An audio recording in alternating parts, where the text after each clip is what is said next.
செஞ்சிருக்கிறார். நல்லா கொஞ்சம் கவனிங்கம்மா. மெட்ராஸ்ல சின்ன பெட்டி ரூம்ல ஒரு ஏசி போடணும்னா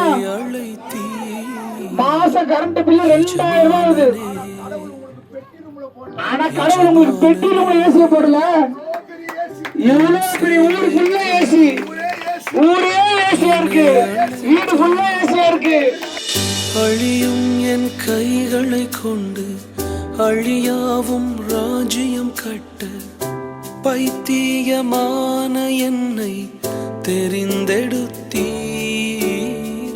அழியும் என் உதடுகள் கொண்டு அழியாவும் வார்த்தையை சொல்ல எத்தனாய் வாழ்ந்த என்னை பிரித்தெடுத்தீர்.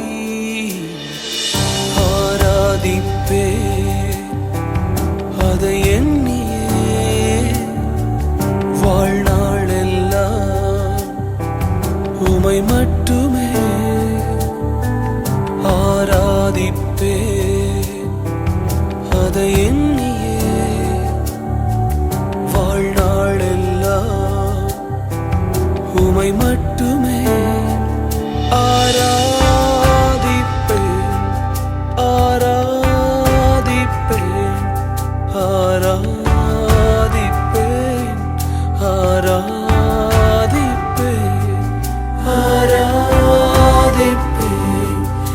ஆராதிப்பேன் ஆராதிப்பேன் ஆராதிப்பேன்.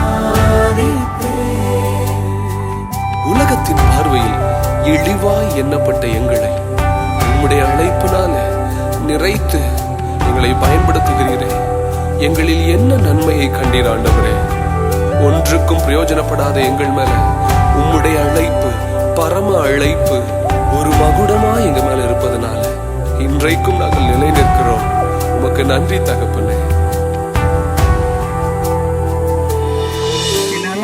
ஒருவரும் பரலோக ராஜ்யம் செல்ல முடியாது என்று இயேசு கிறிஸ்து சொல்லுகிறார். இதனாலே இயேசு கிறிஸ்துவை நாம் விசுவாசிக்கும் போது சொன்னார், வருத்தப்பட்டு பாரம் சுமக்கிறவர்கள் எந்த வாருங்கள், நான் உங்களுக்கு இளைப்பாற தருவே சொல்லியிருக்கிறார் ஆண்டவராக இயேசு கிறிஸ்து. பாருங்க, மனிதன் கையில அநேக பணங்கள் இருந்தும் தன் வாழ்க்கையை மரணத்தை தேடி கொண்டு முடித்துக் கொள்கிறான். ஏன் என்றால் அவன் வாழ்க்கையில சமாதானம் இல்லை, சந்தோஷம் இல்லை. மனுஷன் செய்வினை செய்யதான் முடியும், மந்திரம் செய்யதான் முடியும். ஆனா அதுல இருந்து விடுதலை கொடுக்க எந்த மனுஷனாலையும் முடியாது. ஆண்டவராகிய இயேசு கிறிஸ்து ஒருவர் மட்டும்தான் அந்த கடனை 27 கடனை கொடுக்க போறோம், எப்படி மீண்டு வர போறோம், என்ன செய்ய போறோம், இந்த 2 பெண் பிள்ளைகளை எப்படி வளர்க்கிறது அப்படின்னு சொல்லி நானும் என் கணவரை முடிவு பண்ணோம். மருந்து குடிச்சு இறந்துடலாம் அப்படின்ட்டு. ஆனா ஆண்டவராகிய இயேசு கிறிஸ்து பாருங்க, எங்க விடவே இல்லைங்க. இயேசு சொல்கிறார், இந்த உலகத்துல வந்து எந்த ஒரு மனிதனையும் பிரகாசிக்கிறார்.